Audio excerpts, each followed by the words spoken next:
Hi everyone. In my last flosstube video, I talked about possibly changing my craft area from the loft down to the bedroom and then putting my bed up in the loft. Well, as I thought about it last night, it's not really safe to sleep up in the loft because there's only a 2x2 window. But I'm going to show you the current state of the loft and you're going to see it in real life, so it's not all fixed up. I'm going to show you how it looks every day. So first of all, these are the steps that I have to take to get up there, which are pretty steep. That's actually the main reason that I want to change this. I'm holding onto the railing really tight. Okay, so I have a quilt up here just to stop all the heat from going in here. Let me put a light on. This is the current condition of the loft. So this is pretty much how it looks all the time. I have these little dressers over here, which has stuff in it. That cabinet over there has fabric and wool in it. And then this stuff has nowhere to go. So it just sits there. And then I move it around, like my frames are in there. So when I want to frame, I have to move all this out. And that bin just has stuff, decorations that I'm not using. But that bin right there is for the retreat. And then if I iron, I have to do it on the floor. Because you see there's really nowhere for a table. So the only table space I have is the desk. If I cut fabric, which all of that stuff is set out to make project bags, I have to do it on the floor. So I just put my cutting mat out and get my rotary cutter and do that on the floor. So it's not really working out for me. I love this. And I love this. But the rest of it, I don't love. It's just a mess. So right here is where I kneel and do all the work. So I think I may have a solution. And I'm going to go back downstairs. See, there's the steep steps. Several times a day I have to come up here, even though I have my cross-stitch stuff downstairs. So I'm going to go down to the bedroom and show you what my idea is. First of all, excuse that super bright light on the ceiling. This is actually the brightest light in the house, and it's hanging by a little string because I didn't want it to hang by the wires.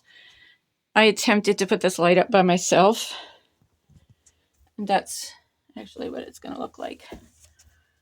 But I couldn't get the holes to line up with the junction box, so my brother's coming over today to do that. All right, so here's my idea. Oh, I need to show you other cabinets. This is retreat stuff. There's just really no room for things in here. Okay, these cabinets I just bought from a friend of mine. His mom passed away, and these were in her house. I don't know what to do with all this except to put a whole bunch of little gadgets and stuff in it. These are pretty good deep drawers. And these are all separate pieces. So, but I like them stacked, and I like even that on top of it. So my idea, let me not make you dizzy here. That's the medicine cabinet I never finished. My idea is to take this trunk out and put those cabinets right there. Then I can put a lot of craft supplies in them.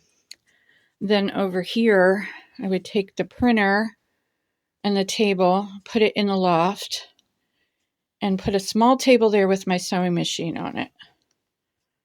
So if I put those cabinets here, I can put my fabric in them, my Warm and Natural, which I use a lot, my spray adhesive I use a lot, my cutter, my scissors, all that can go in those little tiny drawers.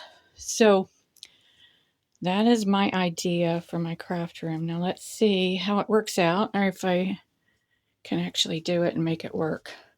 So I won't be bringing everything down. It's one of the cabinets my dad made, and he also made that. So I won't be bringing everything down, but just the stuff I use the most. So I'll show you where my craft room storage is. Or actually, I mean my cross stitch storage.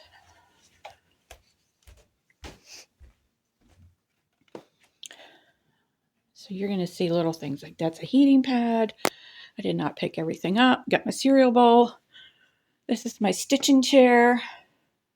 Got my magnifier light. Over there is my project bags. So this is the living room. My new mini split. All right, so I'm going to show you what's in this cabinet, which my dad also made. So this is what I kept downstairs because I thought this would be enough because I use it all the time. But I use other things when I'm finishing. This is my linen. So there is linen in here that I may never use. This is prairie cloth. I love that.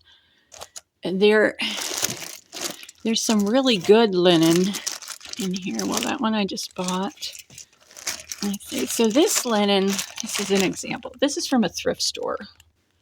Lugana. And it's different colors. Now, I may use it. I may not. That's Lugana. Got that at the thrift store. But sometimes I make things for people and they're not lovers of primitive. So they may like stuff like that. Then I have really good linen that a friend gave me.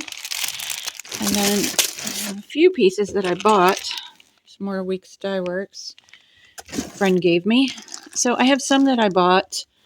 But anyway, that's all my linen. This needs to be dyed because I don't use white. So I need to dye that. And then over here, well, let me flip it.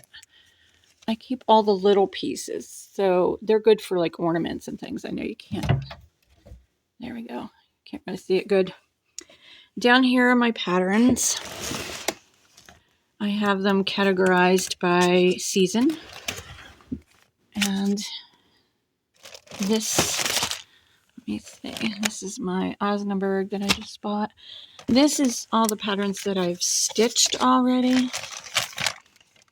All of those. So because I don't have a lot of room, so I have to keep them separate. So I don't want them in here because then when I go to stitch a new pattern, I want to look at ones that I haven't stitched yet. So I don't want the other ones mixed in there. And then this bag here has the large patterns, like the books. There's some Blackbird in there. And some things that I usually forget that I have because they're in there.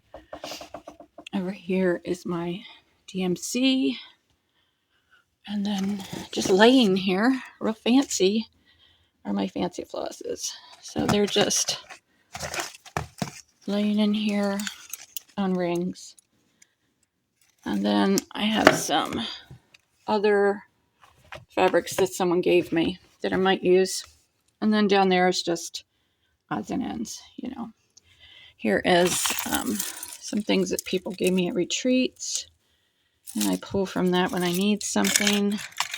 These are random threads. There's some old tattered flag floss in there. Some silks. And just odd things. So that is my cross stitch storage. So, which I thought would be enough to keep down here, but it's not. I'm upstairs every day. Usually multiple times a day. Okay, everybody, I have come up with a solution. This wall over here is where my bed used to be. And now you can see it's on the back wall instead of the side wall. I also replaced the curtains. I did have the red ones in here, and I just wasn't happy with the color of them. My light is still not fixed. It's still like a hanging frisbee, but it will get done. It's just my brother wasn't able to do it the other day. So this is a couple days later than the first part of this video. So laying in bed at night, you know, you think, and that's where I came up with this idea. So this works for the bed. It is a twin. And then over here, where the bed used to be, those are the cabinets that I bought from my friend. And these are green, and that drawer has blue fabric in it, and that one has green. That one has tan and rust color, and then that one has red. These two drawers are empty, and that one doesn't have hardly anything in it. So I was able to fit the printer over there instead of putting it back upstairs, which is great. And then here, look at all that room I have for a sewing machine.